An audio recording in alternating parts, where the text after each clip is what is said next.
Some people believe land is just soil, but in reality, land decides who holds power and who has to ask permission. The words echoed through the polished conference hall of Blake Urban Development, located in downtown Denver, where glass walls reflected both ambition and arrogance in equal measure.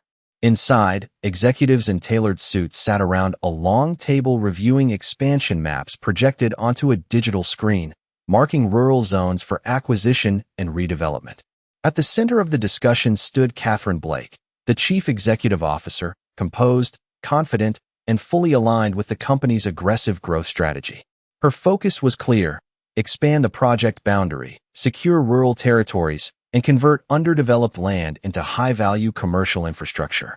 For her, efficiency defined value, and anything outside that framework was considered negotiable.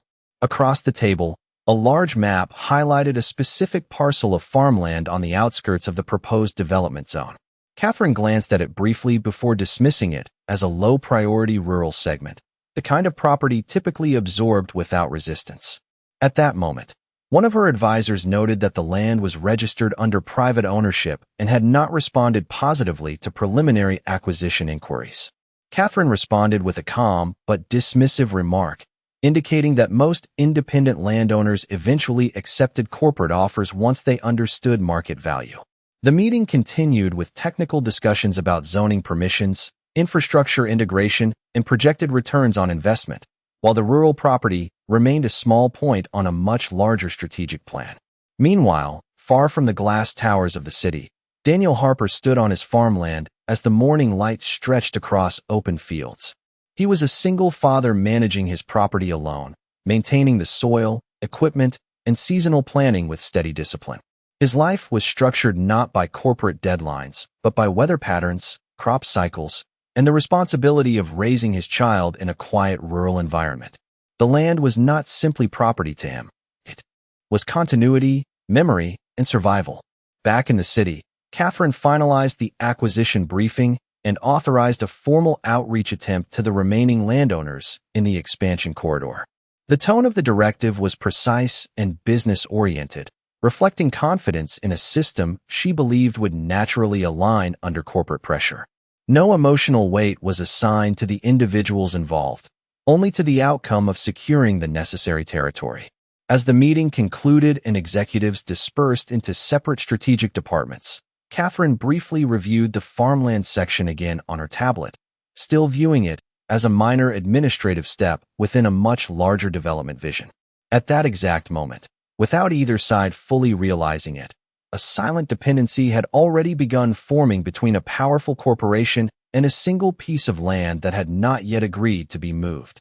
The morning after the corporate meeting, Blake Urban Development continued operating at full pace, with departments coordinating land acquisition strategies across multiple rural zones outlined in the expansion project.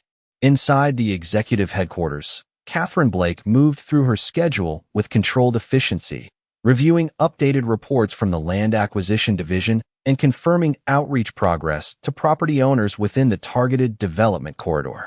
On her tablet, the highlighted farmland parcel remained marked as a pending negotiation point, still classified internally as a secondary priority asset, though its position within the map suggested potential logistical relevance to future infrastructure alignment.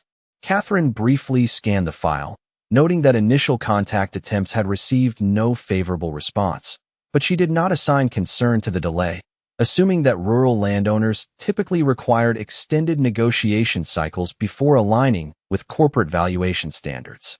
Meanwhile, far from the corporate environment, Daniel Harper continued his daily responsibilities on his farm, beginning early work across his fields as sunlight gradually expanded across the open landscape. His routine was consistent and structured around land maintenance, equipment checks, and preparation for seasonal cultivation.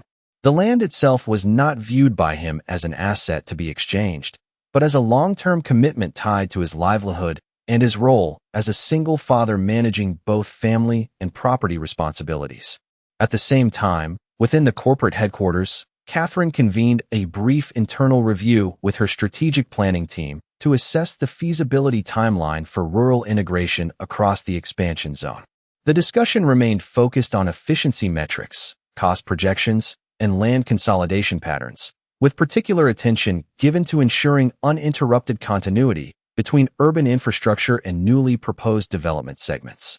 During the session, one analyst noted that the specific farmland parcel owned by Daniel Harper sat within a structural alignment corridor that could reduce future construction complexity if integrated early into the acquisition plan.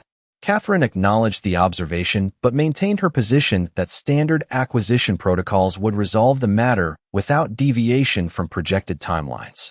As the meeting concluded, updated directives were issued to continue engagement attempts with all remaining landowners, including formal offer structuring and valuation adjustments if necessary. No urgency was assigned beyond procedural execution, and the farmland remained categorized as negotiable under standard corporate acquisition policy. Back on the rural property, Daniel completed a final inspection of irrigation systems and equipment storage, ensuring that all elements of his land were functioning as expected for the upcoming cycle. The quiet environment around him contrasted sharply with the structured corporate intensity in the city, yet both locations were now subtly connected by the same pending decision. Without direct awareness from either side, the farmland remained positioned at the center of a developing corporate strategy that was steadily moving toward a point where neutrality would no longer be possible. By the third day following the initial corporate evaluation, Blake Urban Development had escalated its internal focus on the rural expansion corridor, with updated mapping systems, land valuation recalculations, and infrastructure modeling reports circulating through the executive planning division. Catherine Blake reviewed the latest acquisition dashboard in her office, where multiple property zones were displayed in layered geographic projections showing cost efficiency, construction feasibility, and integration timelines. Among these zones, the farmland owned by Daniel Harper remained highlighted as an unresolved segment, now marked with a slightly higher strategic importance following updated engineering input regarding road alignment optimization. Despite this adjustment, Catherine's perspective remained grounded in procedural logic, viewing the property as an eventual acquisition rather than an immediate concern requiring personal attention. She authorized a secondary contact attempt, instructing her team to maintain a professional tone while increasing clarity on valuation benefits and long-term development advantages. Meanwhile, Daniel Harper continued his routine on the farm, beginning his day before sunrise to inspect irrigation flow, soil condition, and equipment readiness across multiple sections of his land. His work was steady and deliberate, reflecting years of experience in maintaining agricultural stability without external dependency. The land itself carried both functional and personal significance, serving as the foundation for his family life and long-term security. At corporate headquarters, a mid-level strategy meeting introduced new findings from the infrastructure division, indicating that the farmland parcel occupied a critical transitional point between two planned development phases. This discovery shifted internal discussion slightly, prompting analysts to reassess the urgency classification of the property, though no immediate change was made to the official acquisition status. Catherine listened to the briefing with measured attention, acknowledging the data but maintaining her position that negotiation timelines should remain structured and non-reactive.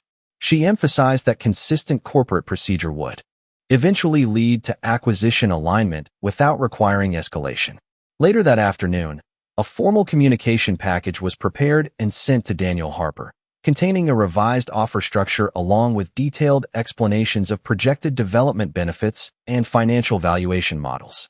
The tone remained formal and business-oriented, consistent with corporate acquisition standards. On the farm, Daniel received the communication later that day and reviewed it in silence, standing near the edge of his field as the wind moved across the open land. He carefully examined the document, noting its language, terms, and implied expectations, while remaining grounded in his understanding of the land's long-term importance. His response was neither immediate nor emotional, reflecting a measured approach shaped by experience rather than pressure. As the sun began to lower across the horizon, both the corporate headquarters and the rural farmland remained connected through a single unresolved decision point, with neither side yet fully acknowledging how central the land would become to the unfolding trajectory of events. The following morning at Blake Urban Development, the corporate environment remained focused on finalizing rural expansion execution steps, with Daniel Harper's farmland now actively listed in the internal system as a priority negotiation target following updated infrastructure analysis. Catherine Blake reviewed the latest strategic report in her office, where detailed land integration maps showed how the rural property aligned with a critical transition corridor required for connecting two major phases of the development project.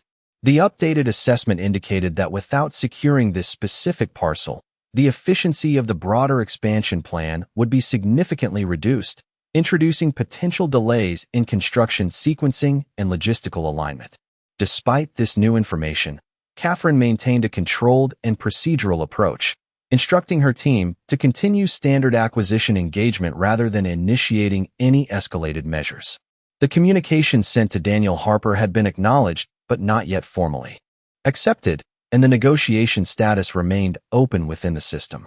Meanwhile, Daniel stood on his farmland under clear morning light, reviewing both the natural condition of his fields and the corporate document he had received the previous day. His posture remained steady and thoughtful as he considered the structured language of the offer, recognizing the financial implications, but also weighing them against the long-term significance of maintaining ownership of the land he had managed for years. His decision-making process was deliberate, shaped by lived experience rather than external pressure, and he made no immediate response. At corporate headquarters, a follow-up coordination meeting was held between the acquisitions team and infrastructure planners, where the urgency classification of the farmland was reassessed once again due to its confirmed position within a high-impact development junction. Analysts highlighted that any delay in acquisition could require partial redesign of planned road integration routes, increasing both cost and project timeline complexity. Catherine listened to the discussion with focused attention, acknowledging the technical implications while still maintaining a structured corporate stance that emphasized negotiation continuity over immediate escalation. She instructed her team to prepare a refined proposal with improved valuation terms and clearer articulation of long-term development benefits, aiming to align the landowner through formal negotiation rather than operational pressure. Later that day, Daniel received a second communication package, more detailed than the previous one, containing revised financial figures, infrastructure projections, and projected timelines for regional transformation. He reviewed the documents carefully at the edge of his property, where the wind moved across open fields and the quiet environment contrasted sharply with the structured corporate systems attempting to redefine his land's future. His expression remained calm but reflective, indicating that the situation was no longer a simple transaction but a decision with lasting consequences. As both sides continued operating within their separate environments, the farmland remained the central point of convergence between corporate ambition and personal ownership, setting the stage for a deeper shift in balance that neither side had yet fully acknowledged.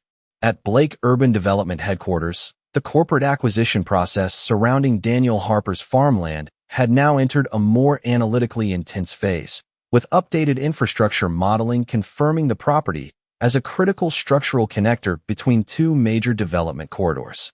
Catherine Blake reviewed the latest integrated planning report in her office, where layered digital maps displayed how the rural land influenced transportation flow efficiency, utility distribution alignment, and long-term zoning continuity across the expansion zone. The updated findings had elevated the importance of the property from a secondary acquisition target to a strategically essential component of the overall project architecture, though the internal classification still treated it as a negotiable asset within standard procurement procedures. Catherine maintained a controlled and methodical stance, instructing her team to continue refining the offer structure while avoiding any deviation from established negotiation protocols. She emphasized that the acquisition should remain professional, structured, and grounded in valuation alignment rather than pressure escalation. Meanwhile, Daniel Harper continued his daily work on the farm, maintaining equipment, inspecting soil conditions, and managing irrigation flow across multiple sections of his land with steady discipline. The farmland remained central to his life, not only as a source of livelihood, but also as a long-term foundation for his family's stability. After reviewing the latest corporate communication, he had chosen not to respond immediately, instead allowing time to assess both the financial implications and the broader meaning of relinquishing land that had been under his care for years. At corporate headquarters, a senior infrastructure coordination session further reinforced the strategic necessity of Daniel's property, with technical analysis indicating that alternative routing would significantly increase construction costs and extend project timelines if the parcel was not integrated into the final design. This development prompted internal recalibration of acquisition urgency. Although Catherine still maintained her position that negotiation should proceed through formal channels without disruption to corporate process integrity. A revised proposal was prepared, incorporating improved financial terms and more detailed explanations of regional development benefits, then dispatched for delivery to Daniel Harper as part of a structured follow-up engagement. On the farm, Daniel received the updated communication later that day, reviewing it near the edge of his field where the open landscape stretched across the horizon under shifting afternoon light. He read carefully, noting the increased valuation and expanded corporate justification, yet his response remained measured and deeply reflective. The land represented more than economic value to him. It was tied to continuity, responsibility, and the life he had built as a single father managing both family and independence. As the corporate system continued to refine its strategy and Daniel continued to weigh his decision in silence, the farmland itself had now become the undeniable focal point of a growing imbalance between institutional expansion and personal ownership, setting the stage for a confrontation neither side had yet fully acknowledged.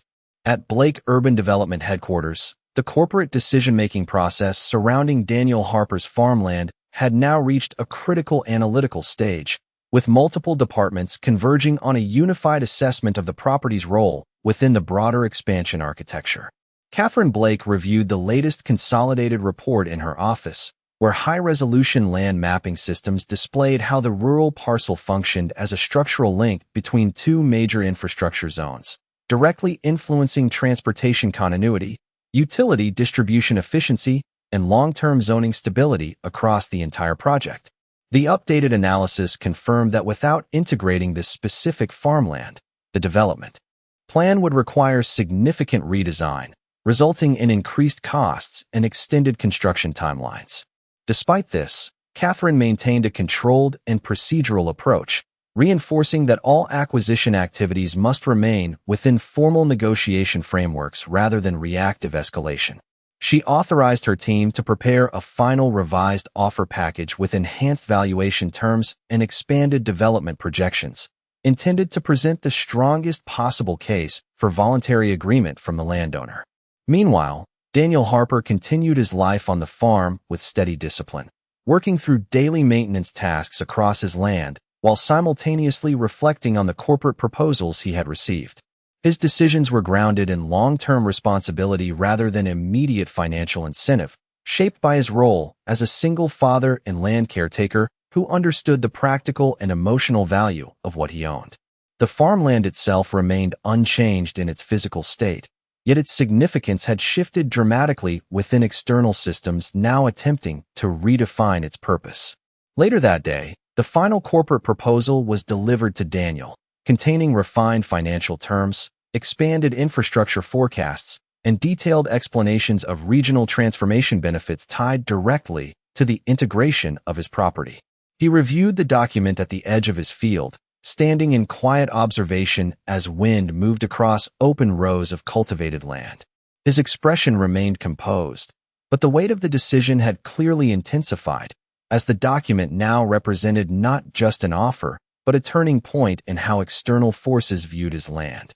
At corporate headquarters, Catherine received confirmation that the revised proposal had been successfully delivered, and internal tracking systems indicated that a response was expected within a defined negotiation window. Analysts continued to monitor risk variables associated with delayed acquisition, reinforcing the importance of timely resolution for project continuity.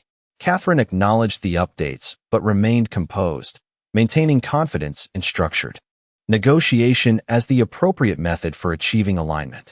On the farm, Daniel remained silent after finishing his review, looking across the expanse of land that had defined his life and future, fully aware that the decision before him now carried consequences that extended far beyond simple ownership. marking the beginning of a decisive shift in the balance between corporate ambition and personal legacy. At Blake Urban Development Headquarters, the corporate acquisition process surrounding Daniel Harper's farmland had now reached a decisive escalation phase, with multiple departments aligning their final assessments to determine whether negotiation or structural project adjustment would define the next stage of the expansion plan. Catherine Blake reviewed the latest consolidated briefing in her office, where updated infrastructure simulations confirmed once again that the farmland occupied a critical linkage position between two major development zones, directly affecting transportation continuity, utility distribution alignment, and long-term zoning efficiency across the entire project framework. The analysis now indicated that any failure to secure the property would result in measurable increases in both cost and construction complexity, forcing partial redesign of previously finalized engineering pathways. Despite the growing internal urgency reflected in the data, Catherine maintained her controlled executive approach, instructing her team to continue structured negotiation without deviation into pressure-based tactics, emphasizing procedural integrity and professional consistency in all communications with the landowner. Meanwhile, Daniel Harper remained on his farmland, continuing his daily responsibilities with steady discipline while also carrying the weight of multiple corporate communications now awaiting his response.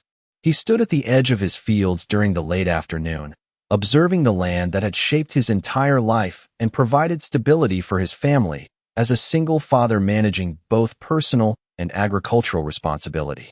The decision before him had evolved beyond financial comparison, becoming a matter of long-term consequence that directly connected to identity, independence, and generational continuity. The latest corporate proposal had outlined significantly improved valuation terms along with expanded development forecasts, presenting the farmland as a key component in a large-scale regional transformation initiative. Daniel reviewed these details in silence, his expression calm but deeply reflective, recognizing that the offer represented not just a transaction, but a turning point in how external systems were attempting to redefine the purpose of his land. At corporate headquarters, Catherine received confirmation that the revised proposal had been successfully delivered and acknowledged within the system tracking framework, with internal analytics estimating a critical response window within the coming cycle. Strategic advisors continued to monitor risk indicators associated with delayed acquisition, reinforcing the importance of timely resolution to prevent cascading adjustments in infrastructure scheduling. Catherine acknowledged the updates with measured confidence, maintaining her belief in structured negotiation as the most stable path toward alignment, while still recognizing the increasing significance of the property within the overall system. On the farm, Daniel remained stationary after completing his review, looking across the open land as the wind moved steadily through the fields, fully aware that the choice before him now carried implications extending far beyond financial compensation, marking a defining moment in the intersection between corporate expansion and personal legacy, where control over the land would determine not only the direction of development, but the future balance of power between two fundamentally different worlds. At Blake Urban Development Headquarters, the internal evaluation process regarding Daniel Harper's farmland had now reached a critical decision threshold, with executive departments consolidating final assessments that confirmed the property's irreversible importance within the overall expansion architecture. Catherine Blake reviewed the updated master integration report in her office, where refined infrastructure modeling clearly demonstrated that the farmland was not merely a peripheral acquisition target, but a structural necessity for maintaining continuity between two primary development corridors. The analysis showed that without direct integration of the property, the project would face significant redesign requirements, including rerouting transportation grids, recalibrating utility distribution networks, and extending construction timelines beyond initial projections. Despite the growing urgency reflected in these technical findings, Catherine maintained her controlled and procedural leadership approach, emphasizing that all further action must remain within formal negotiation frameworks rather than reactive escalation. She instructed her acquisition team to finalize one last structured proposal revision, ensuring maximum clarity in valuation justification and long-term development benefits, with the intent of securing voluntary agreement from the landowner through professional engagement. Meanwhile, Daniel Harper remained on his farmland, continuing his daily responsibilities while carrying the full weight of the corporate proposals that had steadily redefined the status of his land in external systems. Standing at the edge of his fields under shifting daylight, he observed the land that had supported his life as a single father, recognizing that the decision before him was no longer simply about financial value, but about the continuity of everything he had built over time. The repeated corporate communications had outlined increasingly favorable terms, each iteration strengthening the financial appeal while simultaneously reinforcing the strategic importance of the property within a much larger external framework. Daniel reviewed these documents with quiet focus, his expression steady but reflective, understanding that the situation had evolved into a point where any decision would permanently reshape the relationship between his personal legacy and external development forces. At headquarters, Catherine received confirmation that the final revised proposal package had been delivered and logged into the system, with internal analytics projecting a narrow response window that could determine the next phase of the entire expansion timeline. Strategic advisors highlighted that further delay could introduce compounding risks across infrastructure sequencing, increasing both financial exposure and logistical complexity. Catherine acknowledged these updates with composed certainty, maintaining confidence in structured negotiation as the most effective method for achieving alignment, while still recognizing the heightened strategic sensitivity of the property. On the farm, Daniel stood silently after completing his review, looking across the open land as the wind moved through the fields, fully aware that the decision he faced now represented a definitive turning point where personal conviction and external corporate pressure had converged into a single irreversible moment, marking the final threshold before resolution between two opposing visions of value and ownership. At Blake Urban Development Headquarters, the final phase of decision processing regarding Daniel Harper's farmland had reached its most critical stage, with executive leadership consolidating all technical, financial, and infrastructural evaluations into a single unified conclusion that confirmed the property as an essential structural component of the entire expansion project. Catherine Blake reviewed the final integrated report in her office, where advanced modeling systems displayed the irreversible role of the farmland in connecting multiple development corridors, stabilizing transportation flow design, and ensuring continuity across utility distribution networks required for the project's long-term execution.